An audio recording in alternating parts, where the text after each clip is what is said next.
Kami tidak mungkin bisa mengampuni tanpa kekuatan kasih Tuhan yang lebih dulu bekerja di dalam hati kami. Kami bersyukur ya Tuhan, Injil terus menerus diberitakan di tempat ini. Apapun yang kami lakukan untuk Tuhan dan untuk sesama, selalu didahului dengan apa yang Kristus lakukan bagi kami. Dan kami bersyukur untuk itu.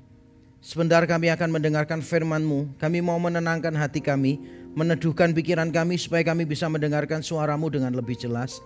Kami berdoa kiranya Injil Yesus Kristus yang benar dan menyelamatkan, kematian dan kebangkitannya, penebusannya yang sempurna dan beranugerah, kiranya diberitakan sejelas-jelasnya di antara kami.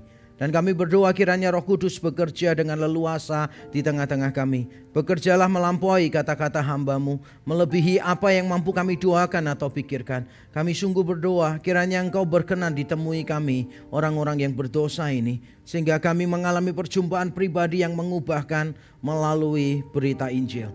Terima kasih Tuhan, sampaikan isi hati-Mu kepada kami. Kami siap untuk mendengar. Di dalam nama Tuhan Yesus kami berdoa dan bersyukur. Amin, amin. Silakan duduk Bapak Ibu Saudara, shalom semuanya. Ya, salam sejahtera juga untuk Bapak Ibu Saudara yang ada di rumah masing-masing.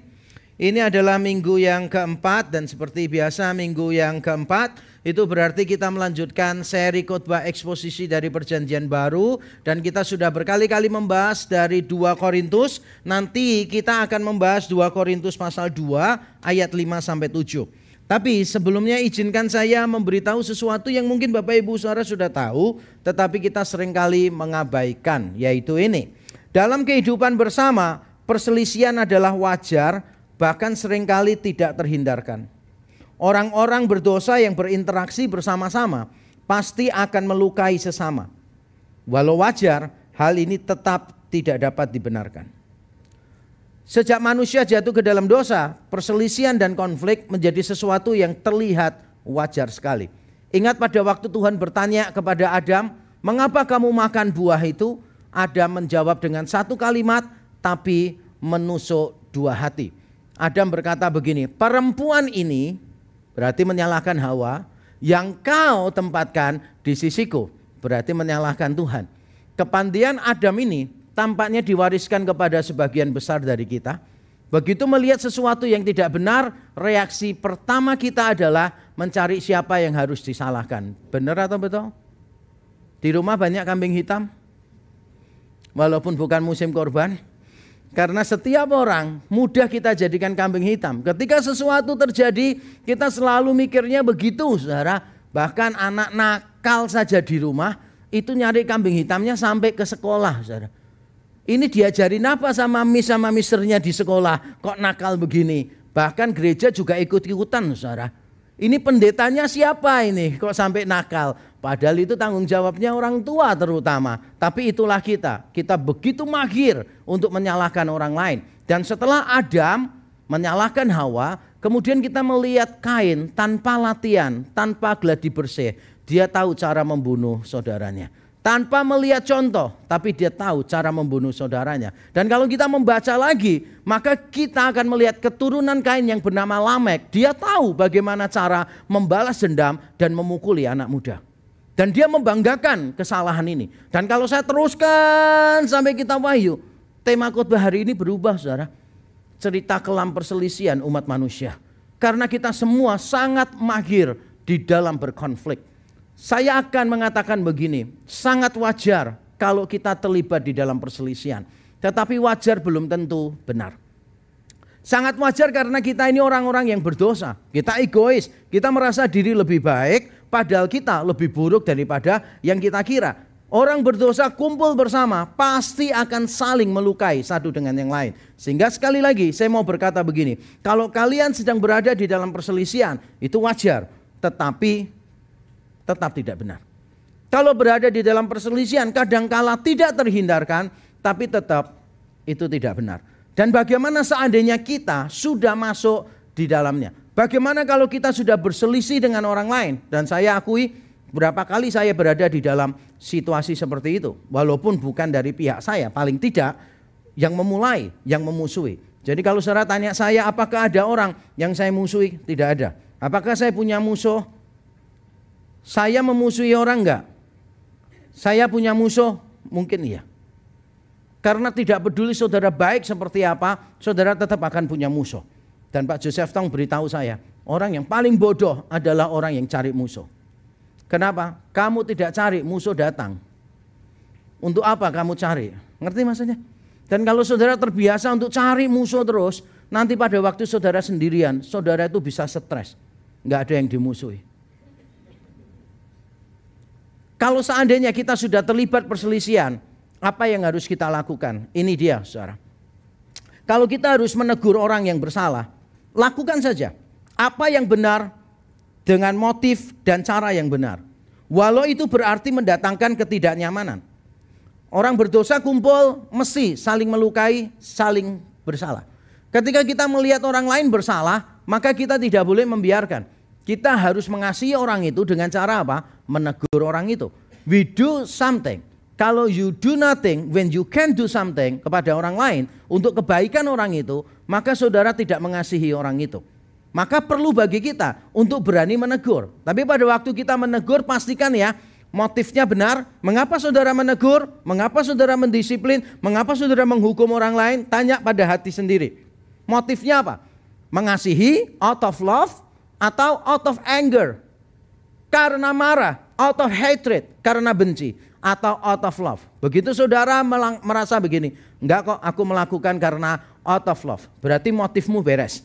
Kalau motifnya beres, sekarang tanya, caranya beres enggak? Caranya benar enggak? Kalau bicara tentang cara, berarti kita bicara tentang mannernya, sikap kita. Bicara tentang apa? Strateginya. Bicara tentang apa? Waktunya. Waktunya pas enggak? Apakah ditegurnya perlu di depan publik atau secara pribadi? Apakah ditegurnya perlu keras atau perlu pelan saja? Apakah langsung direct ataukah perlu agak muter-muter sedikit begitu? Supaya diplomasinya berjalan baik, dia tangkap dan tidak terlalu tersinggung. Pikirkan motifnya, pikirkan caranya. Sudah ngerti? Nah sekarang cari musuhnya. Karena kalau sudah tahu caranya, saudara nggak punya musuh, nggak bisa latihan. Saudara pikirkan motifnya benar nggak? Kalau motifnya benar, caranya benar, ya sudah, saudara harus take an action. Loh nanti orangnya merasa tidak nyaman, nanti hubungannya dengan saya merasa tidak nyaman. Saudara, itu wajar. Jangan gara-gara saudara for the sake of peace, mencari kedamaian, saudara tidak memberikan teguran. Tapi jangan sampai juga for the sake of truth, demi kebenaran, saudara merusak hubungan. Dan inilah yang harus kita jaga, saudara. Jangan sampai for the sake of peace kita kemudian lupa memberikan teguran. Jangan sampai for the sake of love begitu, pada akhirnya kita for the sake of truth, akhirnya kita merusak hubungan. Nah, bagaimana cara menjaga keseimbangannya? Mari kita belajar bersama-sama dari Paulus di dalam 2 Korintus 2 ayat 5 sampai 7. Kita baca secara bersama-sama saja, ada 3 ayat. Kita baca bersama-sama bersuara 1, 2, 3. Tetapi jika ada orang yang menyebabkan kesedihan, maka bukan hatiku yang disedihkannya, melainkan hati kamu sekalian. Atau sekurang-kurangnya supaya jangan aku melebih-lebihkan hati beberapa orang di antara kamu.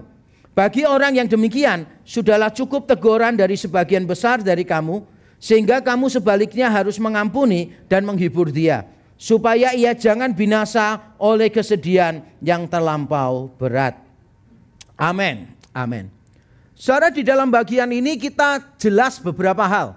Kita jelas bahwa ada seseorang yang bersedih dan orang itu mendapatkan teguran dari banyak orang. Itu yang jelas. Yang tidak jelas adalah kita tidak tahu siapa orang ini dan mengapa dia ditegur oleh sebagian besar jemaat Korintus. Kita tidak tahu. Nah, kita tidak tahu ini karena kita memang tidak hidup pada zaman itu. Pada waktu Paulus menulis surat kepada jemaat Korintus, mereka itu sama-sama tahu situasinya. Sehingga beberapa hal nggak perlu dituliskan. Tahu sama tahu. Nah, kita ini beda konteks masalahnya. Jadi kita perlu menebak-nebak. Kalau masih bingung omongan saya, coba gini ya. Siapa di sini yang terbiasa kalau dengerin khotbah atau dengarkan kuliah, pelajaran, kemudian kasih tulisan. Tapi tulisannya itu pendek. Cuma ngomong gini. Asin, seret, mudah. Terus baca 1 tahun kemudian. Asin muda ini apa ya maksudnya? Ngerti nggak sih? Karena kita sudah lupa konteksnya apa gitu. Kita pada waktu menulis kita ngerti. Makanya jangan pinjem catatan sama orang-orang yang model kayak gitu. Pinjem itu catatan yang nulis itu lengkap gitu. Bahkan seringkali ya lebih panjang daripada yang diterangkan. Itu ada orang kalau saudara minta catatan, catatannya tuh panjang banget begitu kan. Saya dulu nggak pernah bawa buku kalau ke sekolah. Dari sejak SMP sampai SMA saya nggak pernah bawa buku, satu pun saya nggak pernah. Saya ingat saya bawa buku cuma satu, pelajaran fisika saja. Itu pun karena bukunya dikasih sama guru saya. Jadi modal saya itu cuma buku tulis, saya taruh di sini, di belakang sini, setahun. Bukunya nggak ada tulisannya apa-apa. Cuma warnanya berubah kena keringat aja. Nggak ada tulisannya apa-apa saudara. Jadi setiap kali mau ujian selalu pinjem temen gitu kan. Dan selalu kita sudah hafal lah teman-teman mana yang memang bermanfaat untuk kepentingan bangsa dan negara itu. Kita langsung tahu ya ini punya pulpen, punya macam-macam gitu kan. Tapi dia nggak punya catatan. Ini punya catatan tapi nggak punya pulpen gitu kan. Kita bisa memanfaatkan semua orang dengan baik saudara. Nah kita ini seringkali tidak tahu apa yang ada dalam sebuah surat kiriman. Karena kita nggak tahu konteksnya. Nah karena tidak tahu, sekarang kita mencoba untuk menebak-nebak. Kira-kira peristiwa sebenarnya pada waktu itu seperti apa. Nah kalau boleh saya menebak, di antara beberapa opsi, ada dua opsi yang paling menonjol, tapi saya lebih setuju opsi yang kedua. Yaitu berkaitan dengan situasi di 1 Korintus. Di 1 Korintus itu ada orang-orang yang menentang Paulus, mereka nggak suka dengan Paulus, bahkan mereka menghakimi Paulus. Tapi ada juga kemungkinan kedua, yaitu orang yang berbuat cabul, yaitu dia berzina dengan ibu tirinya. Sampai Paulus mengatakan di 1 Korintus ya, bukan 2. 1 Korintus 5, tidak ada orang dunia yang melakukan kayak begini. Dan orangnya bukan cuma melakukan hal-hal yang sangat-sangat merusak reputasi gereja. Orang ini sombong, merasa diri nggak masalah dengan dosanya. Karena mereka punya prinsip begini, tubuh ini nggak penting. Toh akhirnya tubuh ini musnah kok. Jadi apapun yang kita lakukan kepada tubuh kita nggak masalah, termasuk apa? Dipakai untuk berbuat cabul. Nggak masalah, karena tubuh akan lenyap. Itu salah pikir mereka, sesat pemikirannya. Nah orang ini bukan cuma berbuat dosa yang parah, bukan cuma sombong, tetapi mempengaruhi jemaat-jemaat yang lain. Sehingga jemaat-jemaat yang lain mulai merasa bahwa oh yang semacam ini tuh nggak masalah ini sebetulnya. Mulai banyak dampak negatif. Maka Paulus di 1 Korintus pasal yang kelima, Paulus memberikan perintah begini, nanti kita kumpul bersama-sama, kalau aku bisa hadir, aku hadir. Kalau aku tidak bisa hadir, aku hadir di dalam roh. Dan kita akan memberikan disiplin gerejawi kepada orang ini. Dalam pengertian Paulus itu diserahkan kepada iblis, kalimatnya gitu, supaya binasa tubuhnya, tapi rohnya diselamatkan. Jangan kaget ya. Dan saya nggak mau jelaskan panjang lebar maksudnya apa. Intinya begini, ini ungkapan yang menunjukkan orang ini merasa diri sebagai orang percaya tapi hidupnya tidak seperti orang percaya. Maka Paulus mengambil keputusan berarti kamu tidak boleh berada di antara orang-orang percaya. Kenapa? Karena kehidupanmu tidak seperti orang percaya. Jadi kamu akan diekskomunikasi, dikeluarkan dari komunitas orang percaya dan dilayani sendiri. Jadi tidak boleh ikut ibadah bersama. Tapi orang ini tetap akan dilayani di luar ibadah, itu maksudnya. Nah kemungkinan besar yang dimaksud oleh Paulus di sini adalah orang ini. Jadi ada orang yang memang sudah dikenai disiplin gerejawi. Setelah dikenai disiplin gerejawi, sekarang Paulus membahas tentang orang itu. Bagaimana seharusnya jemaat Korintus menyikapi situasi semacam ini. Ada masalah, orangnya ditegur, didisiplin. Apakah semuanya selesai? Paulus bilang tidak. Ada beberapa hal yang harus kita perhatikan. Yang pertama saudara adalah tidak berfokus pada perasaan sendiri. Paulus berkata demikian di dalam ayat yang kelima. Tetapi jika ada orang yang menyebabkan kesedihan, maka bukan hatiku yang disedihkannya, melainkan hati kamu sekalian. Atau sekurang-kurangnya supaya jangan aku melebih-lebihkan hati beberapa orang di antara kamu. Bahasa Indonesia menerjemahkannya begini, menurut saya kurang sempurna. Bahasa Inggris semuanya menerjemahkan lebih pas dengan bahasa Yunani, penekanannya lebih ke arah bukan jumlah orang, tetapi pada tingkat kesedihannya. Saya bacakan di dalam English Standard Version misalnya dikatakan, now if anyone has caused pain, he has caused it not to me, but in some measure, not to put it too severely, to all of you. Jadi penekanannya lebih ke arah begini, bukan ini kesedihan kita semua, terus Paulus meralat, supaya nggak berlebihan, bukan kita semua, sebagian di antara kita. Berarti ada jemaat Korintus yang sedih, ada yang tidak sedih. Tapi maksudnya Paulus bukan itu. Dalam teks Yunani, maksudnya Paulus begini, yang disedihkan, yang dilukai, yang disakiti oleh peristiwa ini, semua jemaat. Tapi tingkatnya berbeda-beda. Semua disakiti, tapi tingkatnya berbeda. Kalau terjemahan bahasa Indonesia kan enggak. Kalau bahasa Indonesia kan seolah-olah kesannya gini, sebagian jemaat tersakiti atau sedih, sebagian tidak. Dalam teks Yunani sekali lagi tidak begitu. Semua tersakiti, semua sedih termasuk Paulus, tetapi tingkatnya berbeda-beda. Versi lain mengatakan to some extent. Kalau ini dituliskannya in some measure. Semua tersakiti. Dan saya ingin menegaskan ini kepada Bapak Ibu saudara sekalian ya. Tidak ada kesalahan yang dampaknya berhenti pada pelakunya. Saya ulang sekali lagi. Tidak ada kesalahan yang dampaknya berhenti pada pelakunya. Tidak. Ketika kita melakukan kesalahan, kita pasti akan melukai orang-orang di sekeliling kita. Dan saudara tahu orang-orang yang paling sering saudara lukai, seringkali adalah orang-orang yang paling saudara cintai. Karena orang itu ada di tengah saudara, di sekeliling saudara. Saudara punya ekspektasi terhadap orang itu, makanya kita seringkali bertengkar. Kalau bingung, saya kasih pertanyaan ya. Lebih enak memberi les anak sendiri atau anaknya orang lain? Pertanyaan konyol ya. Kita sudah tahu jawabannya. Gitu. Kalau memberi les anaknya orang lain, itu paling enak. Saya dulu soalnya guru les. Saya SMP ngajarin anak SD. Saya SMA ngajarin anak SMP. Bahkan saya sekolah teologi S1. Saya ngajarin matematika SMA kelas 3. Jadi saya ini selalu ngajar orang, tapi saya tahu betapa sulitnya mengajar anak sendiri. Kenapa sulit mengajar anak sendiri? Karena ada emotional attachment dengan anak kita. Kalau dengan orang lain, nggak pinter ya sudahlah. Anaknya orang, mungkin kan orang pikirannya begitu kan, nggak pinter nggak apa-apa, berarti lesnya lebih lama dengan kita gitu. Kalau nggak diganti guru les. Tapi kalau sama anak nggak bisa, makanya kita paling sering melukai orang-orang yang di sekeliling kita. Dan saya mau kasih contoh beberapa supaya kita paham. Ini true stories yang saya dengar dari konseling-konseling saya. Tapi saya tidak akan sebutkan namanya. Yang kepengen tahu bisa japri saya. Tentu saja tidak ya. Jadi saya ingat dulu waktu saya masih muda. Itu ada seorang anak muda juga datang kepada saya dan dia ngomong gini, kok aku ini ngedarkan barang-barang terlarang gitulah. Oh ya kenapa? Aku memang mau merusak diriku kok. Loh kenapa kamu mau merusak dirimu? Terus dia cerita, karena tahun lalu katanya, mama itu mempermalukan aku di depan teman-temanku. Jadi dia sama teman-temannya keluar, pada waktu sampai ke rumah, mamanya nunggu di depan pintu. Langsung mamanya bilang gini, kamu tuh memang anak, gak bisa diharapkan, kamu tuh memang bodoh.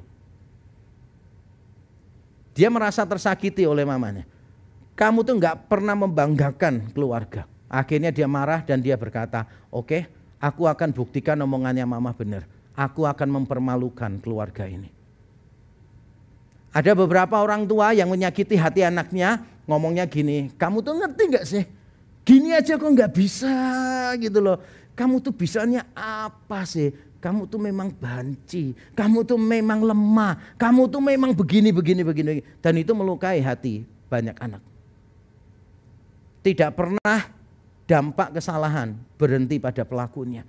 Kita harus mulai belajar berpikir saudara, bahwa apa yang kita lakukan seringkali melukai perasaan orang lain. Dan kita harus belajar untuk memikirkan itu, belajar untuk merasa apa yang orang lain rasakan. Itu yang diajarkan Paulus di sini. Paulus sakit, Paulus sedih dengan peristiwa itu. Tapi Paulus memilih tidak fokus pada dirinya, dia memilih fokus pada semua orang. Semua kita sedih kok. Jangan terlalu mengasihani diri sendiri. Lihat orang lain. Belajar merasa seperti orang lain merasa. Kita seringkali gak mau peduli itu. Dan saya harus mengakui, Saya orang yang paling tidak bisa merasa. Saya ini nggak punya empati, nggak punya simpati. Bahkan saya itu bisa menangis itu baru-baru aja. Karena saya dari kecil diajar papa saya, laki-laki nggak boleh nangis. Nangis itu lemah. Jadi semua perasaan-perasaan saya itu kayak dikebiri. Yang boleh itu cuma marah aja. Laki-laki. Sedih nggak boleh. Laki-laki nggak boleh sedih. Sedih itu lemah. Gitu. Saya mau kasih tahu ya Bapak Ibu, enggak deh, itu keliru. Anda laki-laki boleh nangis, boleh nangis. Anda badannya kekar, kumisnya tebal, enggak apa-apa. Boleh nangis, boleh nangis. Cuma kita bertumbuhnya itu enggak kayak gitu. Kita enggak diajar untuk menyehatkan emosi-emosi kita. Dan saya paham karena memang itu pola asuh kita. Saya kasih contoh supaya lebih jelas ya. Saya pernah melakukan kesalahan ini. Anak saya waktu masih kecil datang pulang sekolah seperti biasa pelukan terus cium. Pada waktu saya cium dia sakit, kesakitan. Pas sakit Pak? Terus saya tanya, kenapa sakit? Dicekik sama teman. Pertanyaan pertama saya apa? Pertanyaan pertama saya kepada anak saya Pak. Saya langsung tanya, siapa temanmu yang cekik kamu? Saya lupa tanya gini, bagaimana perasaan kamu? Mestinya siapapun yang melakukan gak penting. Karena bukan keluarga saya. Nanti akan saya urusin belakangan. Yang paling penting seharusnya saya tanya, bagaimana perasaanmu ketika dicekik? Pernah gak sih saudara ditelepon anak ngomongin, Pak, aku kecelakaan Pak, nabrak. Pertanyaan pertama apa? Mobilnya nggak apa-apa? Nggak apa-apa, ya sudah ya tenang aja di situ. Kita seringkali lupa perasaan orang. Siapa di sini yang bangun pagi nanyain kabar sama pasangannya? How are you? Siapa yang kalau malam lihat anaknya sendirian didatangi dan tanya, bagaimana kabarmu hari ini? Kadang-kadang cuma bertanya bagaimana kabarmu akan mengubah hidup seseorang, sungguhan. Saya pernah membaca sebuah cerita yang sedih, true story. Ada orang yang bunuh diri, kemudian ada tulisan bunuh dirinya, suicide note. Dan dia tulis begini, aku akan bunuh diri hari ini. Tetapi aku akan membatalkannya kalau sepanjang hari ini ada orang satu saja yang bertanya kepadaku, how are you? Dan akhirnya dia bunuh diri. Dan Bapak Ibu bisa melanjutkan mengapa dia sampai bunuh diri. Karena tidak ada orang yang peduli dengan dia. Saudara, kita ini jarang dilatih untuk merasa. Kita terlalu egois menjadikan diri kita segala-galanya. Tapi saya bisa paham kenapa? Karena kita tinggal di tengah sebuah semangat zaman yang seperti itu. Kita tinggal di dalam post-truth, semangat zaman pasca kebenaran. Zaman pasca kebenaran menciptakan generasi baperan, mudah terbawa perasaan. Ironisnya arahnya itu cuma ke dalam, tanpa kepekaan terhadap perasaan orang sekitar. Benar gak sih? Generasi sekarang ini baperan. Ya benar ya. Lagi jalan barangnya jatuh gitu. Ada cowok baik hati ngambilin dari bawah gitu kan. Terus diserahin. Seminggu gak tidur. Kenapa? Pada waktu barangnya jatuh gitu kan ya, dikembalikan tapi handphonenya tetap diambil cowok itu.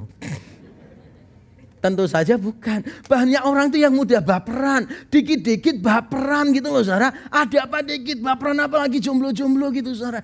Ngelihat tergandeng lo bisa nangis. Tuhan, di mana keadilanmu? Truk yang modelnya gitu aja ada gandengan, masa saya nggak ada? Aduh, baperan banget sih itu. Nanti ada air hujan mulai nangis. Air hujan terdiri dari 1% H2O, 99% kenangan. Menjijikkan. Baperan. Dikit-dikit baperan, dikit-dikit baperan.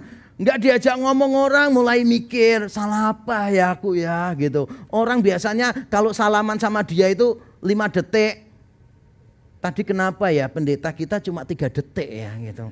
Apa yang salah dengan tanganku ya gitu. terlalu banyak baperan. Saudara, saya tidak mengatakan perasaan tidak penting. Perasaan penting. Kita perlu asah supaya perasaan kita peka. Tetapi bukan cuma ke dalam, pekalah di luar. Belajar mengerti orang lain. Saya kasih contoh misalnya ya. Hidup kita itu masing-masing punya masa-masa krisis sendiri. Kalau kita di dalam keluarga masing-masing paham, kita akan bisa menyelesaikan banyak persoalan. Misalnya nih, wanita sedang hamil, itu sudah punya persoalan tersendiri. Hormonnya serba tidak menentu dan sebagainya, lalu dia punya ketakutan-ketakutan tersendiri. Nanti kalau dia hamil melahirkan, badannya nggak bisa balik, suaminya bisa sayang sama dia atau enggak. Nanti dia mulai mikirkan, nanti kalau punya anak dia nggak bisa ini itu, nanti suaminya tetap sayang dia atau tidak gitu kan. Terus mikirkan, nanti kalau punya anak lebih disayang mana? Anak atau dia? Mulai banyak kebingungan begitu. Suaminya dengan gampang waktu istrinya jalan, "Weh, kamu kapan ikut karnaval untuk main drum band?" Itu ada yang tersinggung. Bagi kita mungkin itu cuma guruan. Tapi bagi orang yang sedang berada dalam masa-masa yang kritikal dengan hormon yang tidak stabil begitu, apa yang diucapkan itu very painful. Dia rasa sangat sakit sekali. Makanya kita harus belajar berhati-hati, saudara. Saya ini selalu ngomong pada waktu istri saya hamil, saya bilang, kamu tahu nggak wanita yang paling cantik adalah wanita yang sedang hamil. Kenapa? Itu the beauty of motherhood. Laki nggak bisa, kita cuma bisa kawinnya, tapi tetap nggak bisa ori. Cuma bentuk luarnya aja, kemasannya bisa, tapi nggak mungkin bisa. Kenapa? Karena itu the beauty of motherhood. Harus bangga dengan itu. Atau misalnya nih, kalau ada papa, suami yang mendekati masa pensiun atau kehilangan pekerjaan, itu pasti lebih sensitif. Maka kita harus belajar memahami. Wah, sudah sering saya temukan kasusnya kayak gitu. Misalnya ya, dulu suami istri sama-sama kerja. Wah, gitu. Istrinya beli baju, beli apapun gak pernah ngomong, gak pernah masalah. Pada waktu suaminya mendekati pensiun, pas pensiun, dia lihat istrinya pakai baju. Baru ya bajunya. Iya. Kok nggak ngomong beli? Mentang-mentang aku nggak bisa dapatkan duit ya. Kamu nggak perlu izin aku. Nanti anaknya ngomong, tanya, "Pak, kalau gini bagaimana?" Kamu mulai bantah papa ya. Mentang-mentang kamu sudah nggak dapat uang saku dari papa ya. Mulai sensitif. Salah, ya salah. Tapi kita belajar untuk memahami perasaan orang lain. Apalagi orang-orang tertentu yang menganggap harga dirinya diletakkan di pekerjaan, di karir, di uang. Otomatis pada waktu pensiun dia akan mengalami masalah kejiwaan di situ. Tidak selalu klinis memang masalah kejiwaannya. Tapi pergumulan-pergumulan emosionalnya menjadi nyata. Dan kita belajar untuk mengerti itu. Please, belajar untuk merasa satu dengan yang lain. Kalau kita nggak mampu merasa, coba pikirkan orang lain saudara untuk merasa. Saya sekarang sedang dalam tahap minta tolong istri saya. Tolong ajar saya merasa. Kenapa? Saya itu perasaannya itu paling parah. Saya itu katanya banyak orang too rational. Semuanya itu saya analisa. Perasaan saya itu jarang bermain. Makanya saya sedang berada dalam posisi untuk belajar merasa. Contoh ya, misalnya kemarin pulang dari satu acara gitu, bawa barang, pencet remote, pintu mobil sudah buka, istri saya duduk gitu. Terus saya sibuk dengan sesuatu, sibuk dengan barang saya di belakang, apa segala macam begitu. Setelah selesai, saya masuk mobil. Saya masuk mobil baru saya sadar, panas ya. Terus saya bilang, sorry ya, mestinya tadi saya nyalakan AC dulu. Saya bahkan nggak terpikir untuk nyalakan AC dulu, biar dia nyaman di situ, baru saya doing my stuff. Kita kadangkala tidak peduli orang lain. Orang bawa banyak barang gitu kan ya. Kita cuma nunggu padahal kita bisa mengulurkan tangan. Mari belajar untuk merasa. Belajar merasa, itu yang pertama. Yang kedua saudara, apa yang dilakukan di tengah situasi seperti di jemaat di Korintus adalah ini. Mempertimbangkan jenis dan intensitas hukuman. Dikatakan demikian. Bagi orang yang demikian ayat 6. Sudahlah cukup teguran dari sebagian besar dari kamu. Bahasa Indonesia teguran, tapi sebetulnya kurang tepat. Bahasa Inggris semua menerjemahkannya hukuman. Karena kata Yunani yang dipakai adalah epitimia. Dan benar, memang ini bicara bukan cuma teguran, tetapi hukuman. Kena disiplin gerejawi. Tapi Paulus mengatakan demikian, sudahlah cukup Disiplin gerejawi itu sudah cukup, jangan ditambah lagi. Apakah ada kemungkinan ada jemaat-jemaat tertentu yang tidak terima dengan disiplin gerejawi itu dan mau menambah? Dan bukankah itu natur kita? Kita nggak pernah puas kalau melihat orang lain tidak dihukum seberat-beratnya. Kita seringkali menginginkan orang lain bukan dihukum seadil-adilnya, tetapi seberat-beratnya. Saya salah ngomong atau apa? Kita biasanya lebih ingin orang lain dihukum seberat-beratnya daripada seadil-adilnya. Benar atau tidak? Itu natur kita. Nah mungkin di antara jemaat Korintus ada yang punya pikiran begini. Mungkin ya, saya nggak bisa pastikan. Mungkin mereka berkata begini. Orang itu nggak cukup cuma diekskomunikasi dari komunitas kita. Karena dia telah merusak reputasi dari komunitas kita. Dan dia sombong lagi, nggak mau diomongin. Terus mempengaruhi banyak orang. Orang ini tidak bisa dibina lagi. Sudah waktunya kalau di STT, di asrama-asrama teologi udah biasa. Kalau kamu nggak bisa dibina, waktunya kamu dibinasakan. Kalau kamu nggak bisa dibentuk, sudah waktunya kamu diremuk. Kita seringkali punya pikiran gitu, saudara. Mungkin ada beberapa jemaat mikir gitu. Dan Paulus berkata, cukup, sudah. Hukuman yang diberikan sebagian besar kepada dia. Sudah cukup. Jangan ditambah lagi. Dan ini mengajarkan kepada kita satu hal yang penting. Hukuman tidak boleh kejam dan kasar. Karena tujuan hukuman memang untuk menyadarkan atau mengubahkan. Bukan menebar ketakutan. Saya ulang sekali lagi. Hukuman tidak boleh kejam dan kasar. Karena tujuan hukuman memang untuk menyadarkan atau mengubahkan. Bukan menebar ketakutan. Saudara, ketika saya mendengar banyak cerita parenting yang keliru. Bagaimana orang tua melukai hati anak-anak, saudara. Hati saya itu tercabik-cabik. Kenapa? Karena saya juga berangkat dari sebuah keluarga yang begitu. Mama saya sangat sayang kepada saya. Tapi saya dulu punya problem dengan papa saya. Tapi sudah beres. Papa saya akhirnya percaya Tuhan juga. Saya mengampuni papa saya. Tapi saya ingat bagaimana papa saya kalau pukul saya seperti apa. Dan saya masih ingat, saudara, ketika anak saya melakukan kesalahan. Saya ajak pelayanan, sampai sekarang masih ingat. Anak saya waktu itu masih kecil, saya ajak pelayanan ke Tulungagung, mampir di Kediri, makan begitu. Seperti biasa anak saya itu aktif ke sana kemari, lari segala macam, bikin masalah begitu kan ya. Ya tipikal anak lah gitu. Jangan saudara pikir, kalau anak pendeta pasti diam, baca Alkitab gitu kan. I wish. Tapi enggak kayak gitu. Anak saya normal, saudara. Jadi lari ke sana kemari, making trouble gitu kan. Setelah itu ada trouble tambahan. Dia tuh sakit perut, akhirnya ke toilet dan dia nggak bisa tahan. Jadi udah keluar semua, tumpah ruah di situ.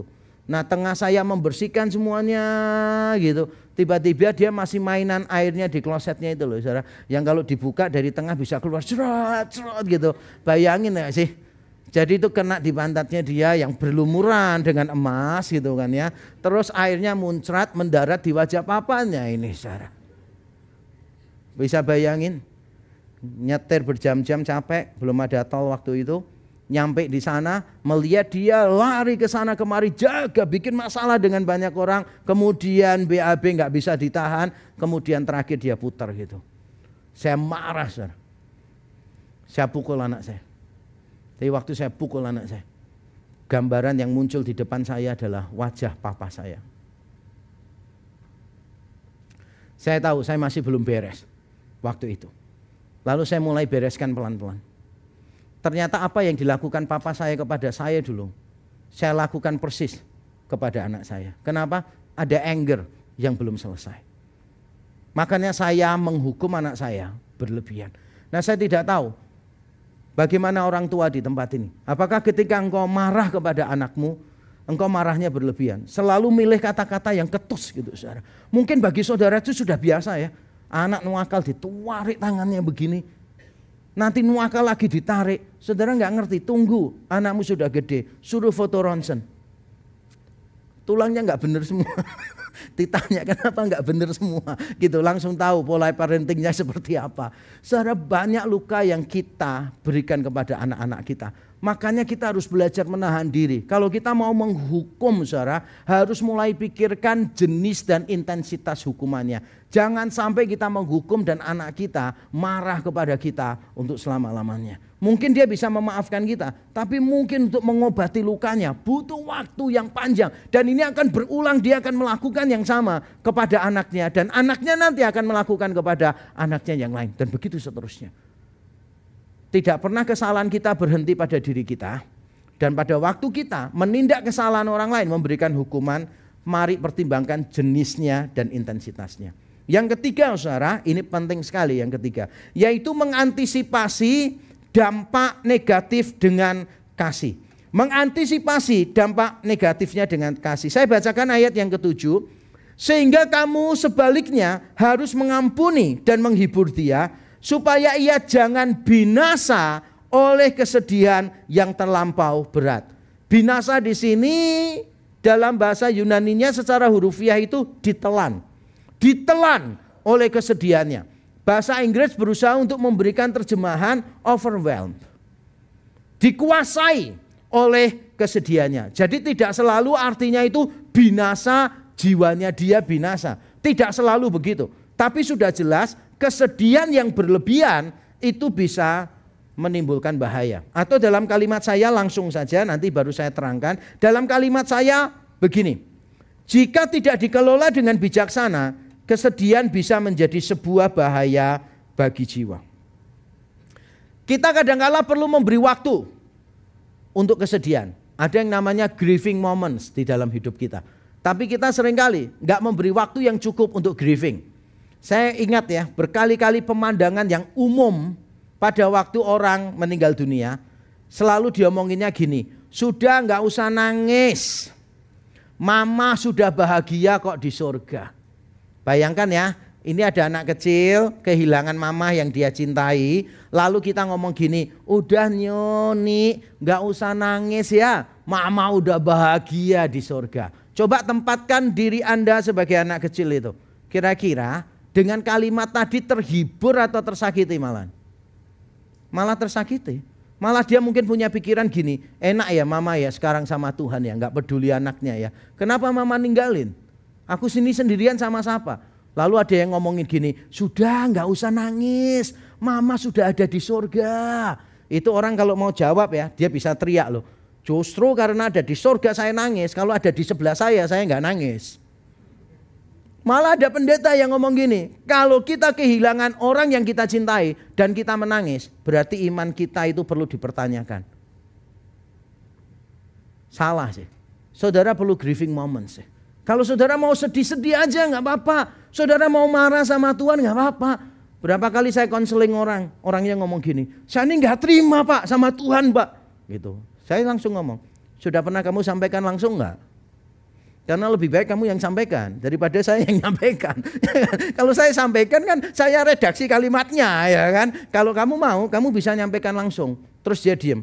Takut kamu berdosa kan? Nggak apa-apa. Ngomong aja sama Tuhan. Tuhan ngerti kok. Marah aja. Ada orang yang benar-benar memanfaatkan kesempatan itu marah. Dan setelah itu saya tanya, lega nggak? Lega. Nggak apa-apa. Tuhan catat kok. Terus saya tanya gini, kira-kira Tuhan marah nggak? Kalau saya marah sama dia, saya bilang don't worry. Kasihnya lebih besar daripada kemarahannya. Gak apa-apa, grieving moments. Jadi kita tuh seringkali gak memberi ruang untuk grieving moments di sini. Tapi di sisi lain kadangkala ya, kita itu membiarkan grieving itu menguasai diri kita terus menerus. Sedih terus, gak pernah ada boundary-nya yang kita langsung kasih limit. Harus dilimit saudara, gak bisa tidak. Jadi satu sisi jangan sampai kita meniadakan grieving moments. Tapi di sisi lain jangan sampai kita out of control kesedihan kita. Nanti kalau nggak dikelola bisa berbahaya. Nah orang yang mendapatkan disiplin gerejawi tadi sedih. Dan Paulus tidak mau orang itu terlalu bersedih. Maka dia ngomongin kepada jemaat di Korintus. Kamu jangan biarkan dia ditelan oleh kesedihannya yang mendalam. Kamu harus melakukan dua hal. Yang harus dilakukan apa? Menunjukkan kasih itu dua bentuknya. Nah ini yang menarik menurut saya. Yaitu mengampuni. Paulus mengatakan demikian. Sehingga kamu sebaliknya harus mengampuni. Mengampuni. Dan saya suka kata mengampuni ini. Karena kata Yunani yang dipakai ini beda dengan kata mengampuni pada umumnya. Jadi kata mengampuni bahasa Yunani itu ada beberapa. Ini menurut saya cukup menarik. Karena kata yang dipakai adalah charizomai. Saudara tahu kata kasih karunia?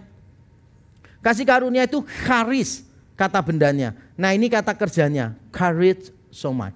Sehingga kalau saudara tanya saya, charizomai itu artinya apa? Charizomai itu artinya begini. Memberikan sesuatu kepada orang lain secara cuma-cuma. Yang diberikan apa? Tergantung konteksnya. Nah kalau 2 Korintus 2 konteksnya adalah pengampunan. Jadi berikanlah pengampunan itu secara cuma-cuma. Itu charizomai. Dan dengar saya baik-baik ya Bapak Ibu Saudara. Pengampunan itu tidak 2 arah. Pengampunan itu 1 arah. Dari kita kepada orang lain. Kalau saudara memahami pengampunan 2 arah berarti itu transaksi dan itu bukan pengampunan. Kalau dalam kalimat saya di Camp Gap Gospel and Pain yang kita sedang jalankan di gereja kita, saya memberikan kalimat seperti ini saudara. Jangan sampai faktor di dalam diri orang lain menjadi andil di dalam pengampunan kita. Karena apa? Karena saudara akan ketemu orang-orang yang memang dalam tanda kutip tidak pantas menerima pengampunan. Kalau saudara selalu berpikir pengampunan itu 2 arah. Aku beri ini tapi kamu bisa beri apa? Aku akan beri ini kalau kamu beri ini. Aku akan melakukan begini kalau kamu punya ini. Maka kalian tidak akan bisa mengampuni. Karena beberapa orang benar-benar tidak pantas untuk diampuni. Tapi tetap orang itu harus diampuni. Makanya saya bilang pengampunan itu 1 arah. Kita ketika memberikan pengampunan kepada orang lain, kita sadar, kita nggak berharap apa-apa dari orang itu, kita nggak menuntut apa-apa dari orang itu, kita cuma memberikan apa yang kita sudah diberi oleh Tuhan. Tuhan mengampuni kita dan kita mengampuni orang lain. Jadi arahnya cuma 1 gini, bukan 2 arah. Selain mengampuni, bentuk kasih berikutnya kepada orang yang dikenai disiplin gereja ini adalah menghibur. Kata parakaleo, menghibur. Saya suka ya kata parakaleo itu artinya bisa menasihati, bisa menghibur. Tapi kalau secara hurufiah artinya itu memanggil untuk ada di samping gitu maksudnya. Jadi memanggil untuk ada di sampingnya. Itu artinya menghibur, support, memberikan dukungan. Ini orang sudah dikenai disiplin gerejawi. Jangan sampai setelah dikenai disiplin gerejawi lalu kita tidak melakukan apapun kepada orang itu. Paulus tidak mau. Paulus bilang kamu harus mengampuni dan menghibur orang itu. Karena dikenai disiplin gerejawi itu enggak mudah. Dalam konteks masyarakat kuno waktu itu, saya mau terangkan sedikit supaya saudara dapat gambarannya. Di dalam konteks masyarakat kuno pada waktu itu, identitas ditentukan oleh komunitas. Sehingga pada waktu seseorang dikeluarkan dari komunitas, berarti dia kehilangan identitas. Dan itu tidak mudah. Satu hal lagi yang kita perlu pertimbangkan. Masyarakat kuno itu porosnya, sosialnya itu porosnya adalah honor and shame.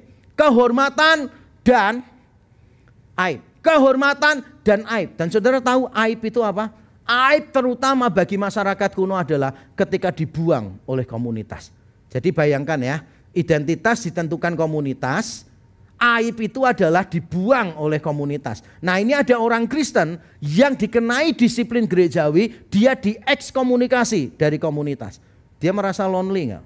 Lonely. Merasa hina enggak? Merasa hina. Merasa tertolak enggak? Merasa tertolak. Makanya Paulus bilang, kamu harus mengampuni dan harus menghibur orang itu. Dan ini mengajarkan kepada kita satu hal yang baik, saudara. Satu hal yang baik. Yaitu pemberian hukuman ternyata dengan pelepasan pengampunan tidak perlu dikontraskan. Pemberian hukuman dan pelepasan pengampunan tidak perlu dikontraskan. Karena Injil memang tentang kasih karunia dan kebenaran. Orangnya salah dihukum nggak? Dihukum, dikenai disiplin gerejawi. Gak apa-apa, dihukum ya dihukum. Tapi tetap diampuni dan didukung. Kita seringkali kan tidak bisa menjaga keseimbangannya ini loh saudara. Kita nggak bisa speaking the truth in love, nggak bisa. Orang-orang reform cenderung yang mana? Speaking the truth, terus speaking the truth, nggak punya love. Tapi mungkin orang-orang lain selalu atas nama love, love is love, love is love. Lalu kita nggak berani menegur kesalahannya orang.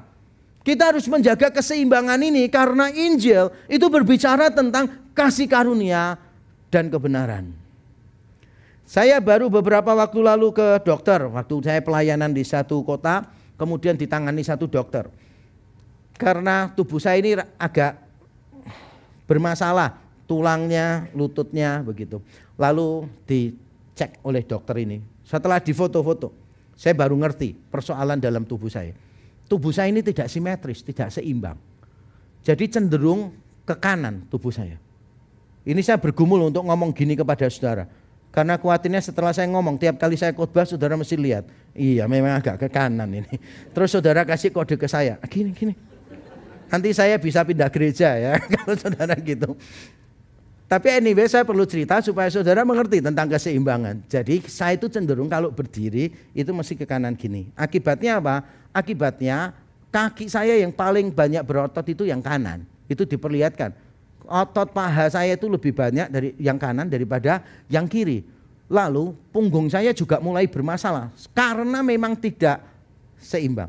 Lalu lutut kanan saya juga bermasalah. Kenapa? Semuanya tidak seimbang. Nah di dalam kehidupan kita juga sama. Kalau ada yang tidak seimbang, ya pasti akan bermasalah saudara.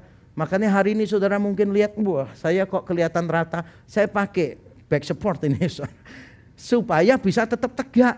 Jadi saya duduknya harus begini, jalannya harus begini, ngeteknya harus begini, dan seterusnya. Harus mulai mengubah pola hidup saya. Dan itu tidak mudah. Kenapa? Mengubah habits itu susah. Unlearning something itu susah setengah mati. Learning something new gampang. Gitu. Unlearning yang sudah lama ini loh yang mengalami kesulitan. Dan saya tidak ingin saudara di dalam hidup saudara juga mengalami ketidakseimbangan itu saudara. Mungkin saudara beberapa di antara saudara itu orang yang baik hati, gak mau nyakiti orang lain. Akibatnya apa? Orang salah pun saudara gak tegur. Tapi mungkin saudara juga muncul dari luka-luka sehingga saudara lebih mudah marah kepada orang lain daripada menghibur dan mengampuni orang lain. Kita harus menjaga keseimbangannya. Dan supaya saudara paham betapa indahnya pengampunan, saya mau mengajak saudara membaca kalimat terakhir ini. Baca sama-sama yuk, 1, 2, 3. Pengampunan memang diberikan secara cuma-cuma, tetapi bukan berarti tidak ada harganya. Selalu ada pihak lain yang rela membayar harganya. Saya mau bacakan pelan-pelan. Pengampunan memang diberikan secara cuma-cuma, tetapi bukan berarti tidak ada harganya. Selalu ada pihak lain yang rela membayar harganya. Saudara tahu, tiap kali orang mengampuni orang lain, berarti rasa sakit yang dia ingin berikan juga kepada pelaku. Akhirnya dia putuskan, aku tidak akan berikan itu kepada dia. Tapi terus apakah ini hilang dengan sendirinya? Tidak. Dia pegang rasa sakitnya, dia rengkuh untuk dirinya sendiri. Itu artinya mengampuni. Jadi tiap kali orang mengampuni, itu sebetulnya orang itu kalau boleh, orang itu berkata begini, aku rasa sakit dan aku ingin kamu merasakan rasa sakit yang sama ini. Tapi akhirnya dia putuskan, aku tidak akan memberikan rasa sakit ini kepadamu. Dan itu berarti apa? Dia mengambil 2 porsi rasa sakit. Sebelumnya dia sudah punya rasa sakit. Dan sekarang dia mau berikan rasa sakit kepada orang lain tidak jadi, dia ambil untuk dirinya sendiri. Makanya jangan gampang say sorry kepada orang. Dalam khotbah saya beberapa yang waktu lalu, saya selalu mengatakan, berkali-kali saya mengatakan saudara, tidak peduli saudara mengatakan sorry 1000 kali, tidak akan pernah memadai kalau saudara tidak mau mencari tahu akar persoalannya di mana.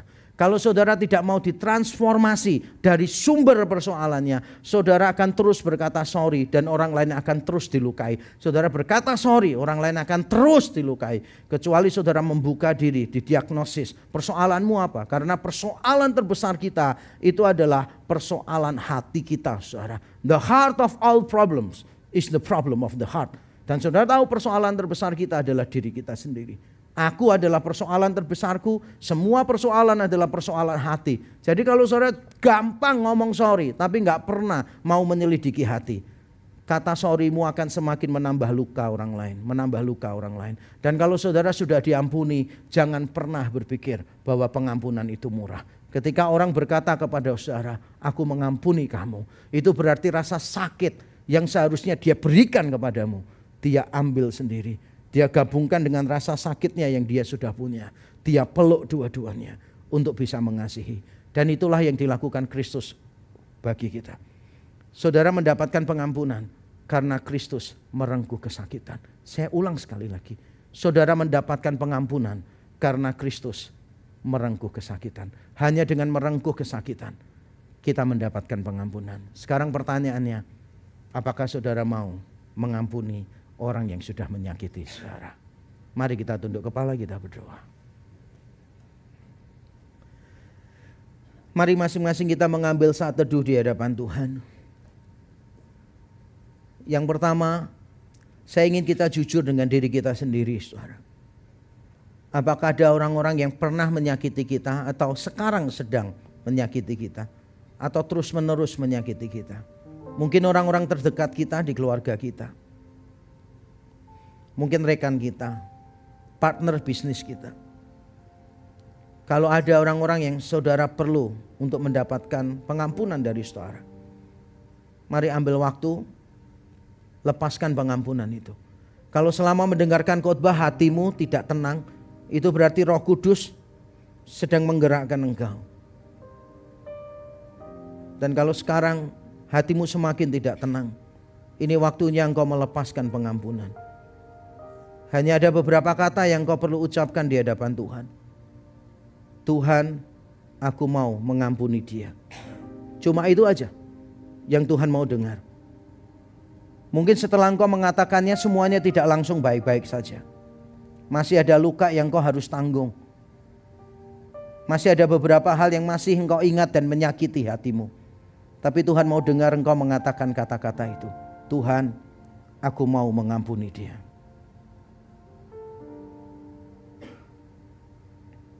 Yang kedua, saya ingin mengundang setiap kita. Apakah kita pernah melukai orang lain? Mungkin orang tua melukai anak-anak dengan perkataan mereka, dengan pola parenting yang abusive, yang melecehkan anak-anak. Mungkin anak-anak kurang ajar kepada orang tua. Saya ingin memberi kesempatan setiap kita ambil waktu, mohon ampun di hadapan Tuhan. Terima kasih. Terima kasih. Terima kasih Tuhan. Terima kasih Tuhan. Bapa di surga, kami bersyukur untuk firman-Mu ya Tuhan. Kami mohon ampun, bukan cuma umat-Mu, tapi hamba-Mu yang menyampaikan. Kami mohon ampun di hadapan-Mu ya Tuhan. Karena kami seringkali tidak bisa merasa, kurang peduli dengan perasaan orang. Kami hanya berfokus pada diri kami, pada apa yang kami rasakan, pada apa yang membuat kami nyaman. Tuhan ampunilah kami. Tuhan tolong kami, supaya kami bisa berempati kepada orang lain. Sama seperti Kristus mau menjadi manusia, sehingga bisa merasakan kelemahan-kelemahan kami. Tuhan ampuni kami kalau selama ini kami pernah mendisiplin orang lain, anak-anak kami mungkin. Kami mendisiplin terlalu keras sehingga melukai mereka. Kami menegur mereka terlalu keras sehingga menimbulkan luka untuk mereka. Tuhan ampunilah kami. Tuhan ampuni kami juga kalau kami terlalu mudah berbuat salah, terlalu mudah untuk minta maaf kepada orang lain. Tapi kami tidak pernah serius mencari tahu penyebab masalah kami. Kami tidak mau serius mengalami transformasi di dalam Tuhan. Tuhan ampunilah kami. Ini kami semua datang kepadamu, kiranya Engkau berkenan menolong kami. Terima kasih. Di dalam nama Tuhan Yesus kami berdoa dan bersyukur. Amin.